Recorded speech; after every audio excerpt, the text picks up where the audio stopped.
This is an amazingly easy trick that really doesn't use any of the tools that we've used. It goes kind of back to the trick that we did earlier, but with a little twist. So take a look at the image we see on screen. I use this in the studio a lot. You can see that I'm shooting, and I actually shot to where you can see the edge of the seamless paper and the stand that holds it up and the wall behind it. It's just all bad.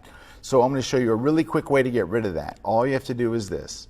Go make a rectangular selection right up almost to the edge. Don't touch the edge, but get close. Go to free transform again, right? But instead of right-clicking and flipping and all that stuff, because it's a solid background like this, because it's a solid color, this works great on black or on white or on gray or any kind of solid background. It can be even yellow or whatever. Here's what you do. Just grab this little side point, the center point right there on the center. Just drag it to your right, hit return, and you're done. You're basically just stretching the background out just a little bit, and it works great. Let's take it to an extreme. Let's do an extreme situation.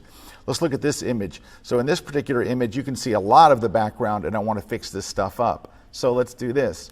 Let's select as much as we can, right down to here. Can I go a little further? Well, I can go almost all the way to the floor. So let's go from here to here. All right? And then we're going to go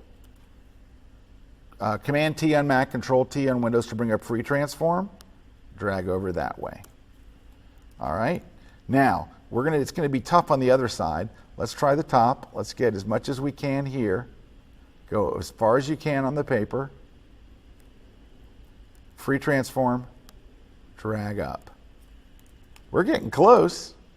Over here, it's going to be tight. Look at this. It's really going to be tight. Can I even get in there? Right there, maybe. Free transform. It's just a solid gray background. Drag it over. Now we have more space to drag this up. Cover that. Whoop, that's too far. You're not going to be able to drag quite that far. Did you see how it started to look a little stretched? That's not too good. So let's do this first. Let's fix this side up a little bit more. I think we can fix this. So you want to get a nice big chunk so you're not stretching it too far. A little stretch like that's no problem. Same thing down here. Let's get this.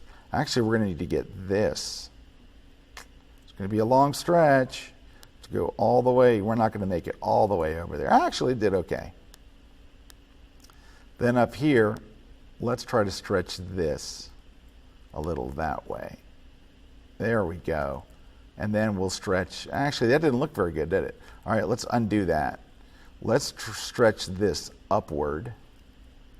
That should work pretty good. All right, now all we have is this corner. What if we were to try Content Aware Fill? How will that work? Fill? Content Aware? It worked pretty darn well. Now, we have to recrop the image because it's kind of funky. It looks like I'm going to recrop the image and lose that area I was just worried about anyway. But there we go.